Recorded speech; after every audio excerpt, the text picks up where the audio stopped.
இது இது பேர் என்னம்மா இது மில் மேக்கரு ஊற வச்சு இது போல் எண்ணெய் 2 டீஸ்பூன் விட்டு வறுக்கணும்.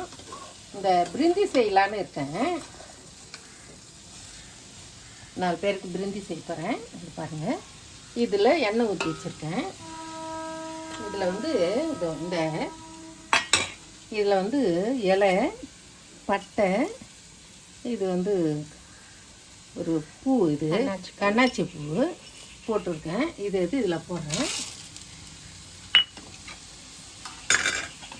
அது சிவந்தது. இதை பாருங்கள், இதில் வெங்காயம் போட்டேன்.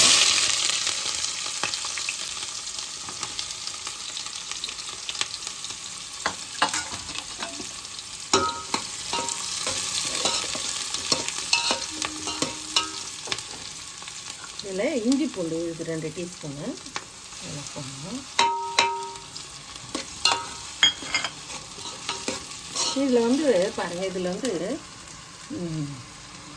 பேர் என்னம்மா இது லவங்கம், ஏலக்காய், பட்டை, இதுக்கு வந்து மசாலா நான் லேசாக வறுத்து இதில் வச்சுருக்கேன். இதை பொடி பண்ணி தான் இதில் போடுவேன்.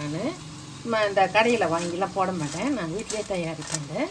இதை பவுட்ரு பண்ணி இப்போ இதில் போடுவேன். அப்புறம் கடைசியாக இதுக்கு தேவையானது பாருங்கள், இதுக்கு தக்காளி, இது பீன்ஸு, கேரட்டு, மில் மேக்கரு, இது அரிசி கழுவி வச்சுருக்கிறேன். இது பாருங்கள், இதில் புதினா, கொத்தமல்லி, கருவேப்பிலை வச்சுருக்கேன். க்ளீன் பண்ணி கழுவி வச்சுருக்கிறேன். இப்போ இதில் வந்து இஞ்சி பூண்டு வெங்காயம் சேர்ந்துருக்கு. இப்போ வந்து இதில் தக்காளி போடுங்க. இதில் தக்காளி போடணும். 3 தக்காளி, 2 வெங்காயம், ஒரு 2 கிளாஸ் அரிசி போட்டிருக்கேன். 4 பேருக்கு 5 பேர் கூட சாப்பிட்லாம். அதை இதுவும் ஃபுல்லாக வச்சுருக்கேன். இது சேர்ந்துச்சு, ஆஃப் பண்ணியிருக்கேன். இது கொஞ்சம் சிவந்தா போகிறோம். இது வந்து பாருங்கள், இது வந்து இந்த அளவுக்கு அந்த ஈரம்லாம் வாங்கிட்டாக்கா போதும். ஈரம் வாங்குகிற அளவுக்கு எண்ணெய் விட்டு ஒவ்வொரு டீஸ்பூனாக கலரி இந்த மாதிரியாக எடுத்துக்கணும். பாருங்கள், சேர்த்து வச்சுருக்கேன். இப்போது இதில் வந்து போட்டு இதில் உப்பு காரெல்லாம் போட்டு இருப்பாடு கொதி வந்த பிற்பாடு இதை போடணும். அரிசியெல்லாம் போட்டு ஒரு கொதி வந்த பிற்பாடு இதை போடணும்.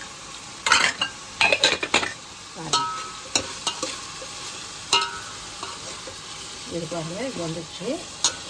இப்போ வந்து இந்த காய் போடுறேன். இதில் வந்து புதினா போடுறேன். இப்போ தண்ணி ஊற்றி போகிறேன். இது 2 வந்து கடைசியில் போடணும். மில் மேக்கரை கூட இது 2 போடணும். இப்போ தண்ணி ஒரு எப்படி இருக்காது கிளாஸில் அது ஒன்று வச்சுருக்கேன். இது 1/2 லிட்டரு தண்ணி. இதில் ஒரு 1/2 லிட்டரு தண்ணி ஊற்றி வச்சுருக்கேன். 1 லிட்டரு தண்ணி, இன்னொரு 1/2 லிட்டரு தண்ணி ஊற்றினா சரியாக இருக்கும்.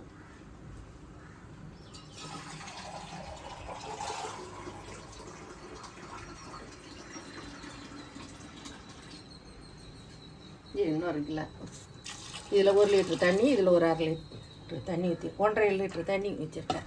2 கிளாஸ் அரிசி, இந்த காய் ஒரு 1/2 கிலோ, 1/4 கிலோ, 1/4 கிலோ காய் போட்டிருக்கேன். இது ஒரு 100 கிராம் இருக்கும். இதுக்கு இது போட்டிருக்கேன். பாருங்கள், உப்பு போடுறேன்.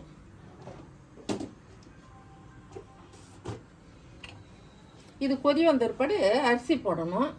அரிசி போட்ட பிற்பாடு அப்புறம் கொதி வந்த பிற்பாடு இதை போடணும். இது போட்ட பிற்பாடு இறக்கணும் பார்த்து. இது பாருங்கள், இதுக்கு ஒரு 2 டீஸ்பூன் உப்பு பார்த்து போட்டுக்கலாம். அப்புறம் ஒன்றுனாக்க இதுக்கு மிளகாய் பொடி போடணும். இந்த காரத்துக்கு இந்த பாருங்கள் ஒரு 2 டீஸ்பூன். இது போதுமானது தான். ஏன்னா பச்சை மிளகாய் போடலை, இஞ்சி பூண்டு விழுது போட்டிருக்கேன், அதனால தான். பாருங்கள், இதை நான் பொடி பண்ணி வைக்கிறேன். இது கொதி வரட்டும், அரிசி போட்டு நான் காட்டுறேன் கடைசியாக. இது பாருங்கள், இது வந்து வறுத்து பொடி பண்ணி வச்சுருக்கிறேன். மசாலா, ஏலக்காய், லவங்கம், பட்டை வறுத்து பொடி பண்ணி வச்சுருக்கேன். இப்போ வந்து இதில் அரிசி போட்டு கொதிக்குது. இப்போ இந்த மசாலா போடுறேன்.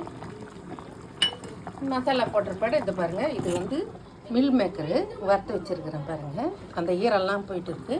இப்போ வந்து இதில் போடும். இப்போ வந்து இதில் போட்டாக்க இதில் உப்பு காரம் எல்லாம் சல்லுன்னு ஏறும். இப்போ தான் போட்டோம்னா கரெக்டாக இருக்கும்.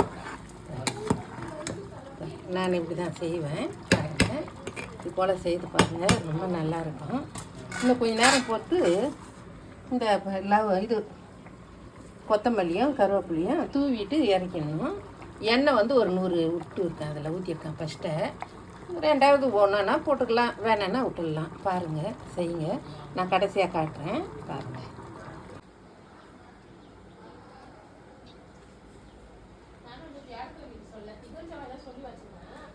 பாருங்கள் கரெக்டாக செய்திருக்கேன், நீங்களும் செய்யுங்க. சூப்பராக இருக்குது. எல்லாம் தண்ணிலாம் பாருங்கள் கரெக்டாக வந்துட்டு இருக்கு. செய்து பாருங்கள். தேங்க்யூ.